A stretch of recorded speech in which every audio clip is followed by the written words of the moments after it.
بسم اللہ الرحمن الرحیم۔ پیارے عزیز اور بھائیوں، السلام علیکم ورحمۃ اللہ وبرکاتہ۔ آج ہم ایک نہایت حساس اور دل خراش مسئلے پر بات کریں گے جس نے ہر مسلمان کے دل میں غم اور غصہ پیدا کیا ہے۔ ہمارے نبی حضرت محمد مصطفیٰ صلی اللہ علیہ وسلم کی شان میں گستاخی کی گئی ہے۔ وہ عمل ہے جو کسی بھی مسلمان کے لیے ناقابل برداشت ہے، لیکن اس نازک موقع پر ہمیں حکمت اور صبر سے کام لینا چاہیے۔ مسلمانوں کے لیے ضرور ہے کہ وہ ایسے موقع پر اپنے جذبات پر قابو رکھے اور قانون کے دائرے میں رہ کر اپنی بات پہنچائے۔ نبی کریم صلی اللہ علیہ وسلم کی سیرت ہمیں یہی سکھاتی ہے کہ غصے کے بجائے صبر اور معاف کرنے کی تعلیم دے۔ ہمیں چاہیے کہ ہم اپنے عمل سے اسلام کی اصل تصویر دنیا کے سامنے پیش کریں، اپنے اخلاق، کردار اور عدل و انصاف سے مخالفین کو شکست دے۔ نبی کریم صلی اللہ علیہ وسلم کی سیرت عمل پیروا ہو کر ہم ان لوگوں کو یہ پیغام دے کہ ہم اپنے نبی کی محبت میں پختہ ہے، لیکن ہم امن کے داعی ہیں۔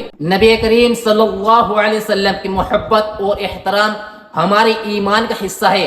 قرآن پاک میں اللہ تعالی نے فرمایا وَإِنَّكَ لَعَلَىٰ خُلُقٍ عَظِيمٍ، اور بے شک آپ اخلاق کے بلند مرتبہ پر فائز ہے۔ ہمیں بھی اپنے اخلاق کو بلند رکھنا چاہیے، خاص طور پر ایسے نازک حالات میں ہمیں نبی کریم صلی اللہ علیہ وسلم کی سیرت طیبہ سے رہنمائی حاصل کرنی چاہیے اور ان کی تعلیمات پر عمل کرنا چاہیے۔ غیر مسلم بھائیوں اور بہنوں سے ہمیں درخواست ہے کہ وہ اس بات کو سمجھے کہ نبی کریم صلی اللہ علیہ وسلم کے شان میں گستاخی کرنا کسی بھی مسلمان کے لیے شدید تکلیف دہ ہے۔ ہم سب کو ایک دوسرے کی مذہبی جذبات کا احترام کرنا چاہیے اور کسی بھی ایسے عمل سے گریز کرنا چاہیے جو نفرت اور اشتعال انگیزی کا باعث ہے۔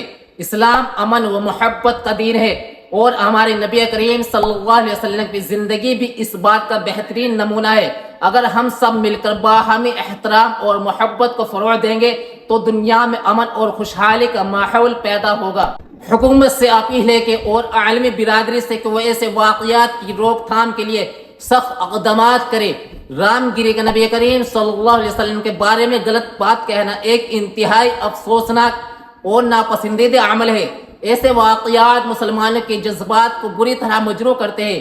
نبی کریم صلی اللہ علیہ وسلم کی شان میں گستاخی کسی بھی صورت میں برداشت نہیں کی جا سکتی اور اس کے خلاف مناسب قانون کارروائی ہونی ضروری ہے۔ رام گیری کا معافی نہ مانگنا اور کورٹ جانے کی دھمکی دینا اس بات کی عکاسی کرتا ہے کہ وہ اپنے رویے کی سنگینی کو نہیں سمجھ رہا ہے۔ تاہم اس معاملے میں جذباتی رد عمل قانونی اور پرامن طریقے اختیار کرنا زیادہ مناسب رہے گا۔ ہم قانونی راستہ اختیار کریں تاکہ عدالت میں رام گیری کے خلاف مضبوط مقدمہ پیش کیا جا سکے۔ قانون کے ذریعہ ہی انصاف حاصل کیا جا سکتا ہے۔ اللہ رب العزت رام گیری کو ہدایت عطا فرمائے اور اسے اپنی غلطی کا احساس ہو تاکہ وہ معافی مانگ کر اس گناہ سے توبہ کر سکے۔ اللہ تعالی سے دعا ہے کہ وہ ہمیں صبر، حکمت اور استقامت عطا فرمائے اور ہمیں نبی کریم صلی اللہ علیہ وسلم کی سیرت پر عمل کرنے کی توفیق دے۔ آمین۔ اس پیغام کو زیادہ سے زیادہ پھیلائے تاکہ ہم سب مل کر اس مشکل وقت کا سامنا کر سکیں۔ السلام علیکم ورحمۃ اللہ وبرکاتہ۔